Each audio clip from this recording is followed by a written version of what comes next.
Nah, kemudian penampakan aplikasinya seperti ini, masih sama ya, menu-menunya juga. Kemudian, nah ini karena saya sudah masuk di user desa, di user desanya, jadi menu-menunya ini dikunci. Nah, untuk yang tadi saya sebutkan, ini yang untuk data perencanaan untuk RKP ini sudah ada ya. Kalau sebelumnya hanya sampai jabatan ya, sampai jabatan kepala desa. Nah, sekarang sudah ditambahkan dengan kolom untuk nomor RKPDes dan tanggal penetapan RKPDes. Nah, itu kemudian di menu isian data anggaran untuk di kegiatan ya. Nah, ini di sini ada menu tagging ya, menu tagging ya. Nama paket tag kita masih kosong, kita isi satu aja, cari. Nah, ini nanti kita bisa tambahkan. Untuk tagging ini adalah menggunakan untuk kita melakukan bersama Agim Channel gitu. Bersama Agim Channel. Jangan lupa like dan subscribe. Bismillahirrahmanirrahim. Assalamualaikum warahmatullahi wabarakatuh. Selamat malam, selamat berakhir pekan, selamat berkumpul dengan keluarga masing-masing di rumahnya. Ketemu lagi dengan Agim Channel. Kali ini kami akan sedikit menjelaskan terkait rilis Siskedes 205, aplikasi yang akan digunakan untuk melakukan penginputan perencanaan penganggaran pelaksanaan kegiatan di tahun anggaran 2023. Rilis Siskedes 205 ini dirilis di tanggal 24 November 2022. Ada beberapa fitur penambahan dari aplikasi Siskedes di 205 ini.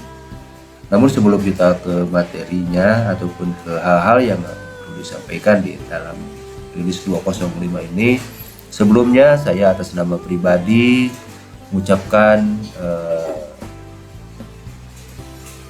ikut berduka cita dan berbelasungkawa kepada saudara-saudara kita yang pada hari ini terkena musibah di Kabupaten Cianjur, yaitu gempa 5,6 skala Richter.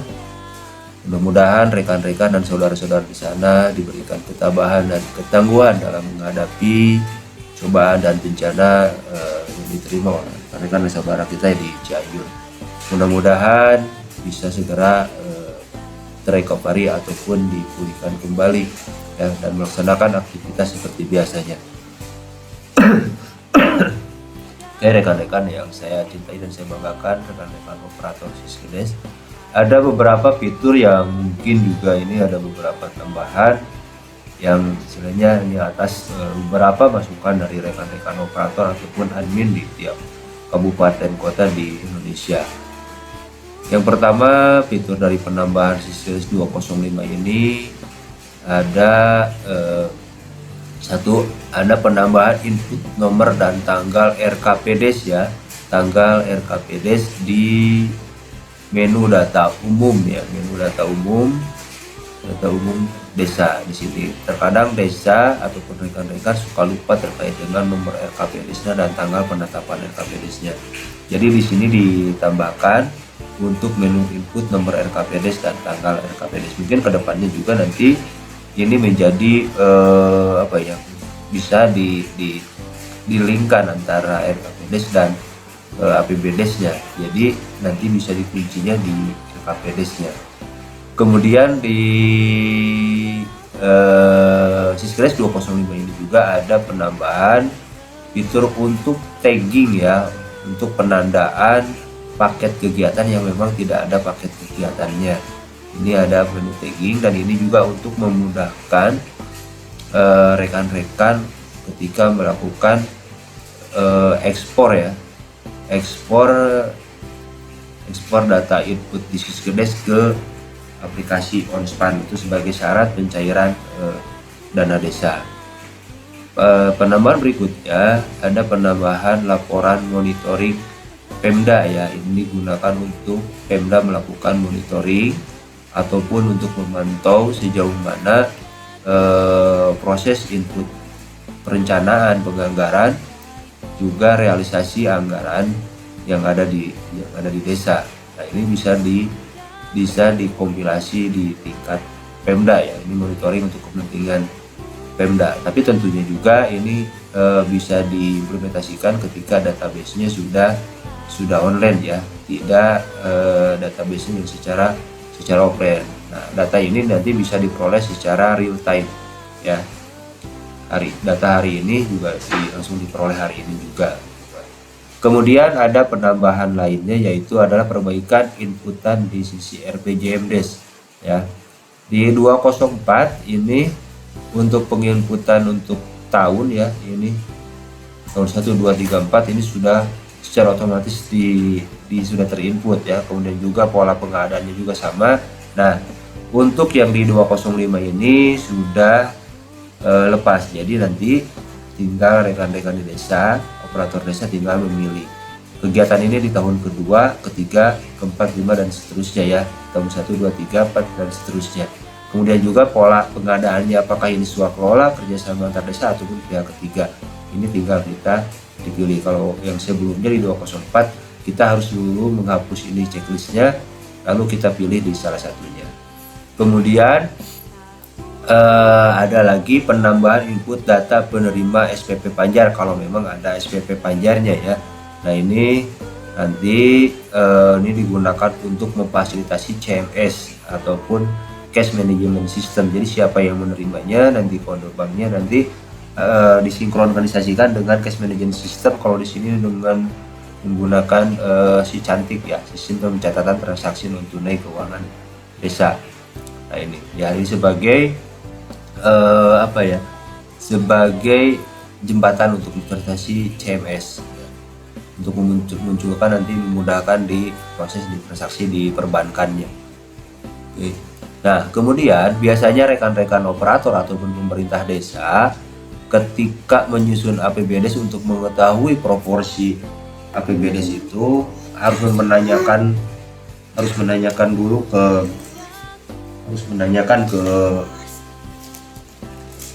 ke operator ya, operator ataupun admin kabupaten. Nah, di sini rekan-rekan bisa langsung melihat ya untuk sejauh mana porsi belanja APBDes di masing-masing desa. Biasanya sebelumnya kita harus menanyakan dulu langsung ke admin ya, admin di tingkat kecamatan ataupun kabupaten. Porsi belanja APBDes kita ini berapa persen, operasionalnya berapa persen, belanja publiknya. Nah, sekarang bisa langsung di menu penganggaran, bisa langsung dilihat dengan klik menu proporsi belanja operasional. Oke. Kemudian penambahan lainnya adalah ada kalkulator standar untuk PPN mengikuti perubahan kebijakan terkait dengan perpajakan PPN yang sebelumnya 10%. Nah, 10% sebetulnya yang kemarin itu yang 204 bisa dirubah langsung dengan 10 secara manual, tapi sekarang sudah didepolkan ataupun standar ini 11% untuk PPN-nya. Kemudian tambahan fitur lainnya adalah ada fitur sortir pada data SPP, yang mana ini nanti secara otomatis, secara baik descending maupun ascending ya, kita tinggal mengklik di salah satu kolomnya, diklik 2 kali saja, ini nanti akan secara otomatis akan berurut dari nomor yang paling kecil ke nomor yang paling besar, dari tanggal yang awal sampai tanggal yang hari ini itu akan tersortir. Kalau sebelumnya itu masih acak ya, kalau sebelumnya ini masih acak, bisa nomornya nomor 1 di atas, nomor 1 di bawah gitu kan, kemudian tanggalnya juga ini masih acak. Nah, sekarang sudah secara otomatis ini tersortir gitu kan. Nah, dan ini tidak akan memudahkan operator untuk menyisir ya ataupun mencari nomor SPP itu. Jadi untuk memudahkan mencari kalau memang ada SPP yang bermasalah kan. Inilah sekarang ada perbaikan di fitur ini. Dan kemudian ada ekspor data ke Situwasa. Nah, ini nanti peruntukannya adalah untuk BPKP untuk melakukan pengawasan terkait dengan pengelolaan keuangan di desa dan menggunakan, sebetulnya ini lebih kepada untuk kepentingan di Pemda ya. Tentunya juga database yang digunakan tidak bisa menggunakan database MDE ya, harus menggunakan database SQL. Kemudian ada update lainnya adalah perbaikan rank cetak buku pajak. Nah, perbaikan rank cetak buku pajak ini yang mana yang di versi sebelumnya itu kolom-kolom untuk buku pajak ini sangat-sangat sempit ya.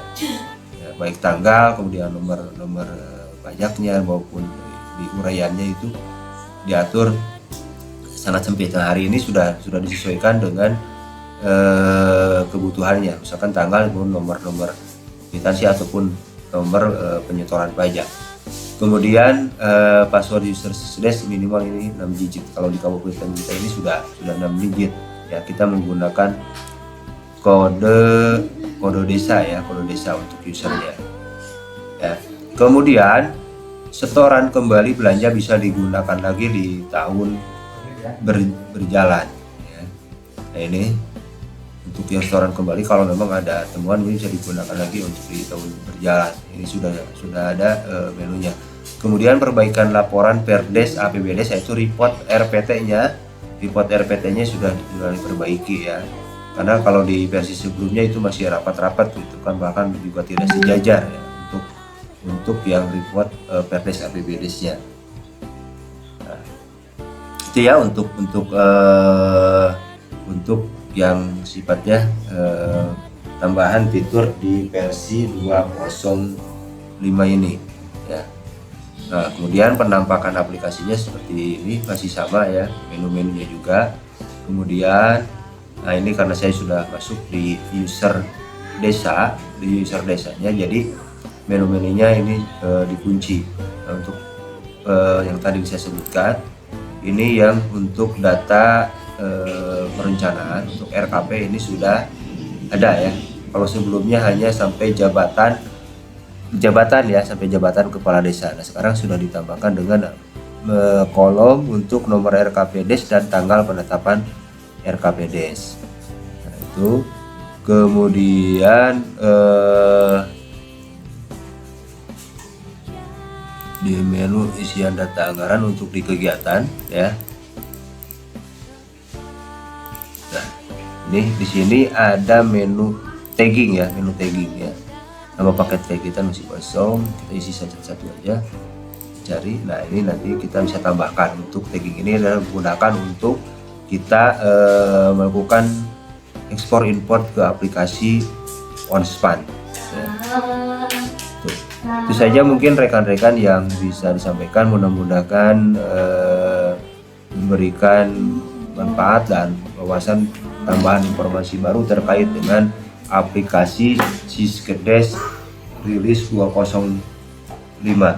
Mudah-mudahan bisa bermanfaat dan bisa diimplementasikan di desanya masing-masing. Dan untuk aplikasi maupun user dan passwordnya untuk kode aksesnya bisa dimintakan ke admin yang ada di DPMD kabupatennya masing-masing. Terima kasih atas perhatian dan waktunya. Mudah-mudahan yang disampaikan bisa bermanfaat buat rekan-rekan semuanya. Tutup saja. Assalamualaikum warahmatullahi wabarakatuh.